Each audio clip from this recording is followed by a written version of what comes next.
everyone, and welcome to Kilowatt. My name is Bodie, and I am your host. And still got a little bit of a thing going on, so let's go ahead and jump into the news before I lose my voice. First up, Rivian. Rivian has released new software for the R1S and the R1T, and one of the biggest features of this update is that it improves the air ride suspension for better handling and ride comfort, which I'm going to say is pretty important when you spend that much money on a vehicle. RJ Scaringe, just kind of as a side note, RJ Scaringe, the CEO of Rivian, did mention the possibility of leasing an R1T or an R1S coming soon. So if you prefer to lease your vehicles rather than purchase them outright, and you want an R1T or an R1S, keep your eyes open because you might hear something about that soon. In July 2023, the EV industry in the United States hit a milestone. There were 109,335 new EVs registered just in that month alone. The total registrations for the first 7 months of 2023 actually is sitting at 655,986. And what's probably a surprise to no one, Tesla is currently holds nearly 60% of the market share of EVs sold in the United States. There were 390,377 new registrations from Tesla vehicles. So I'm going to break down the top, four here. Model Y, it came in at number one at 236,041 for 2023, for the first 7 months of 2023. And in the number two position, we have the Model 3, which there were 131,381 Model 3s registered in the first 7 months of 2023. Now, the next one takes a little bit of a nosedive in terms of numbers. The Chevy Bolt, that's the number 3 position. They registered 39,622 Chevy Bolts in all of 2023, or the first 7 months of 2023. And just kind of give you an idea, Chevy only registered 25 non-Bolt EVs in the US in 2023. So all the other EVs that Chevy sold in the first 7 months of 2023 were Chevy Bolts. And then it comes down to the VW ID4, and there were 14,462 of those registered in the first 7 months of 2023. So it goes from 200 plus thousand to 100 plus thousand to 40,000 to 14,000. Those are the top 4 positions. So it's at this time, it's not much of a competition for Tesla. I want to see Tesla being pushed, though. Let's see here. The Electric Vehicle Association started a petition asking GM to stand by their promised pricing for the Chevy Equinox EV, which was right around $30,000. And it sounds like this is based on GM reducing their options and trims, and more specifically to like the Chevy Blazer. The Blazer 1LT was actually cut from their lineup. So that brought the entry-level price from $45,000, which is what the 1LT was supposed to be priced at, to $56,715, which is the 2LT Chevy Blazer price. And honestly, I think this is a valid concern for people who want an affordable EV, because I understand that Chevy or GM, they want to simplify their lineup because it saves them money. But on the other side, if they're just cutting the most affordable versions of those cars that they have, I don't think that it does anybody any good, including GM. All right, let's go ahead and move into our final EV story of this segment. The European Commission President, Ursula von der Leyen, accuses China of dumping electric vehicles in Europe.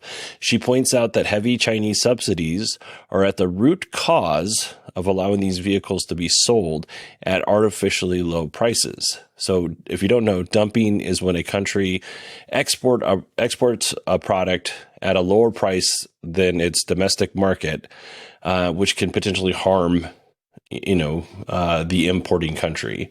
And von der Leyen the European Commission president, suggests that the EU may have to impose new tariffs on these Chinese cars to level the playing field. Excuse me. So is this true? A Bloomberg analyst questions the dumping claim. They actually showed that some Chinese EVs are priced similarly in both markets, and the disparity is not as vast as the European Commission president would like you to believe. One expert argues that it's more about Europe's massive competitiveness problem than it is about China dumping cheap EVs in Europe. It is true, though, that it costs about $10,000 less to manufacture a car in China than it does in Europe because Chinese companies have lower R&D, capital expenditures, and labor costs. German companies, German manufacturers like Mercedes and VW, however, they have significant investments in China, and they get to take advantage of those same low costs to manufacture the car in China. So this is very complicated. Industry experts argue that the EU's probe into China's EVs is late and ill-timed, particularly given the delicate political situation and trade relations right now going on, not just in China, but around the world. And some people have suggested that it's actually policy missteps in the past and delays that have put Europe at this competitive disadvantage. And I'm going to be honest with you here. I don't know where the truth lies. I don't live in Europe and I don't live in China, so I don't really have much to do with either of these two countries other than sometimes I talk about them on this show. If you live in Europe, I don't think we have any Chinese listeners for obvious reasons, but if you live in Europe and have thoughts on this and you want to share them with me, send me an email and I'll put them on your thoughts on the air.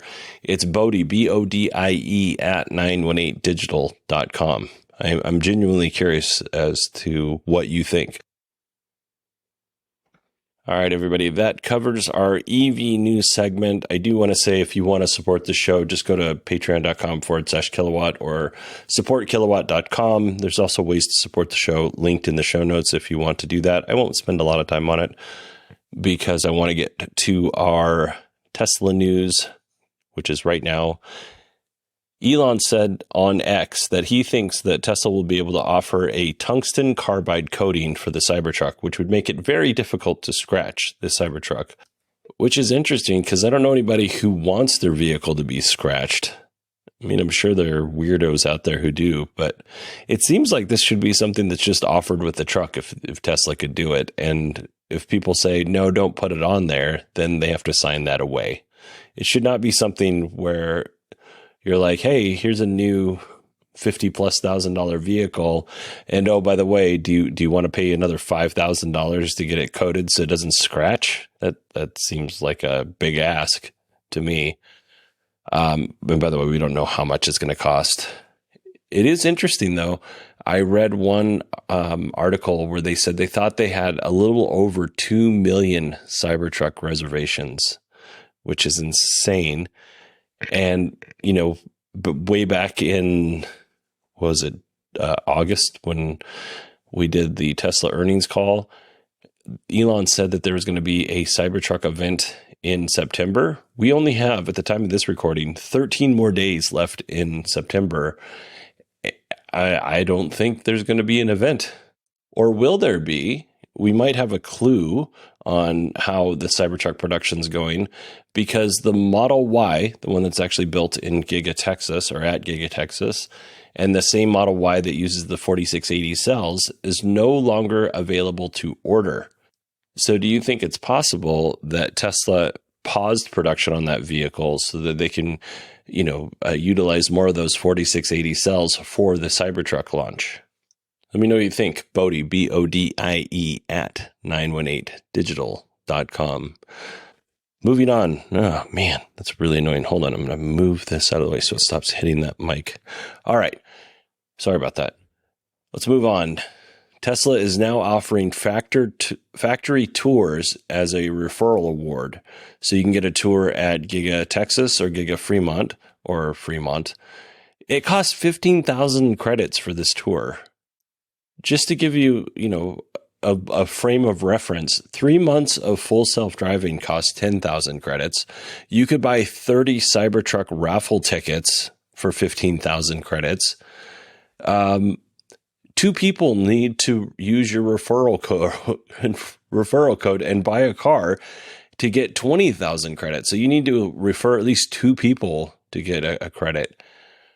That's insane. That's insane. That's a lot. That seems like a lot. That should be like 1,000 credits, maybe 500 credits.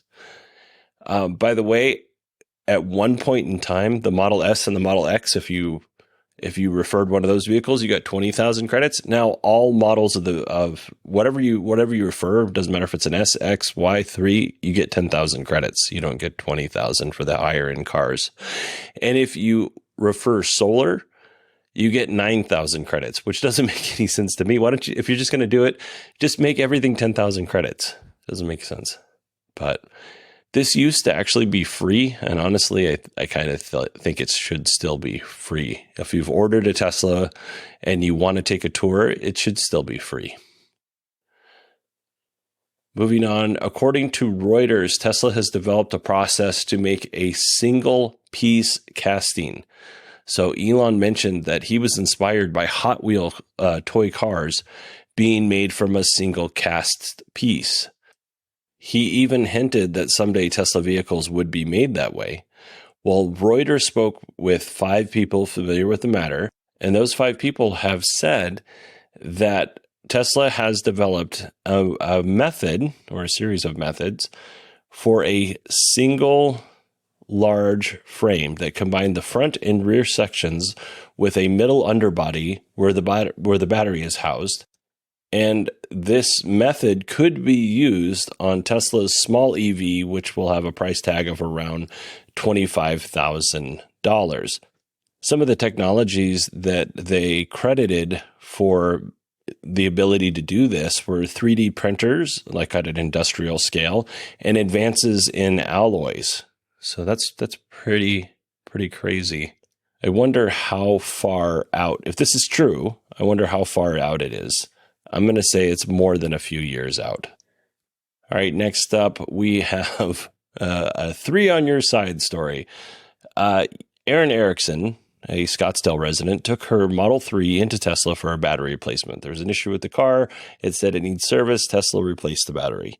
Shortly after the work was complete, Erin found out that the technicians turned off the car's ability to DC fast charge. And the reason why they did was because Carfax reported that, and mistakenly reported, that the car's title was a salvage title. So Tesla has a policy of doing this. The car was, in fact, in a minor accident, but it wasn't, a salvaged vehicle. It was very minor. Erin was able to go to Carfax and get that mistake corrected, so no big deal. She took that information to Tesla, and Tesla would still not restore her DC fast charge capabilities. So Erin reached out to 3TV here in Phoenix, 3 on your side, and they were able, with a lot of work, it took a lot of effort on their part, to get Tesla to review that and turn the DC fast charging back on. But I have a few questions. The first one is if they saw that the car was title was salvaged, why didn't they go to the owner and say, it shows that your car's title was salvaged, we're going to have to disable this feature? Why didn't they bring that up to her in the beginning? My next question is Tesla's already replacing the battery for whatever reason, why wouldn't they just make sure that all the other battery components were functioning properly? And if they were, why wouldn't they just turn the DC fast charging back on? Like, you're already replacing the entire battery pack. I just don't understand. This is the kind of thing, in my opinion, that hurts Tesla's customer service, because I don't think Tesla's customer service is very responsive in these situations. Like the story I just read to you isn't even the first time I've heard about this kind of thing happening. And you know what your customers really don't like is you telling them that they're liars. Like if they have a problem and a mistake is made, I think most people are reasonable, are like, okay, let's fix it. But if you as a company are, so set in, well, we're not going to fix this for you, or we're not even going to readdress it. I think that hurts Tesla as a brand. And one of the things that people really liked about Teslas is you could send Elon a tweet and the next week something would go into the car. Like they were a very customer first company. Now that they're bigger, and this happens, but now that they're bigger, they don't seem to be all that friendly towards their customers sometimes. And that makes me sad, if I'm being honest. Let's move on though. We have one final story, and it has to do with hurting your brand and your message as well. I think it's an environmental group has claimed responsibility for setting 15 Teslas on fire in Frankfurt, Germany at a car dealership. Now I'm going to read you part of the message that was on their website, which is translated from German. So let's go ahead and read this here.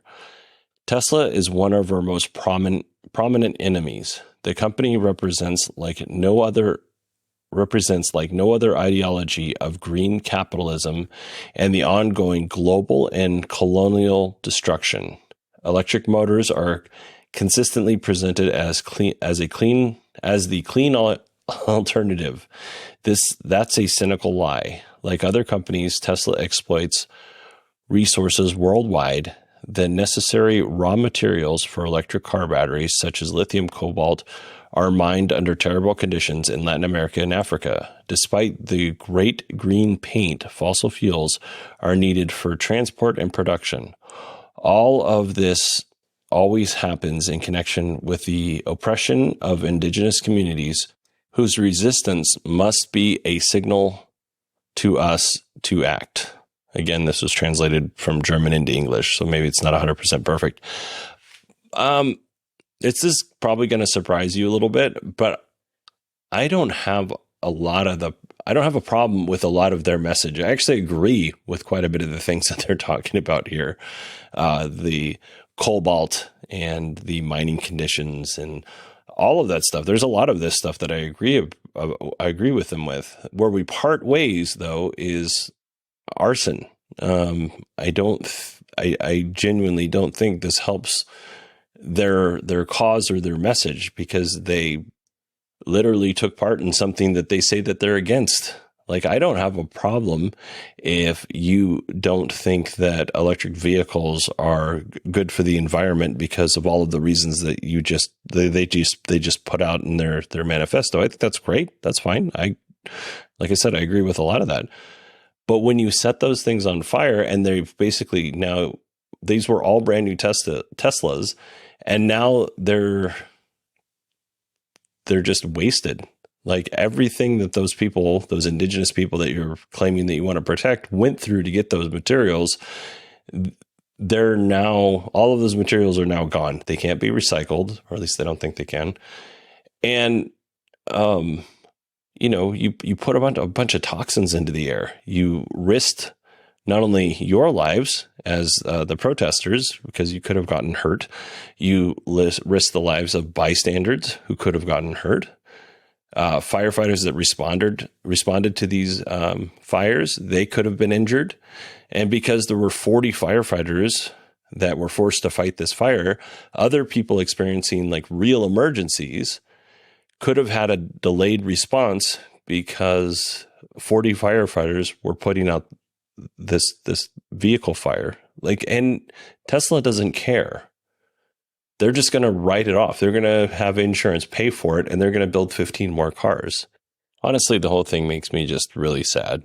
And I know I said I was going to stop ending podcasts on a sad note, but here we are. All right, everybody, that is it for me this week. As you can probably tell, I'm still a little under the weather. Hopefully I'm getting better. Hopefully I'm turning it around. If you want to email me, you can. It's Bodie, BODIE at 918digital.com. You can find me on X or Twitter at 918digital. Hope you all have a wonderful day. Hope you all had a wonderful weekend. And I will talk to you on Tuesday, with which will probably be a pretty short show. All right, everybody. Talk to you soon.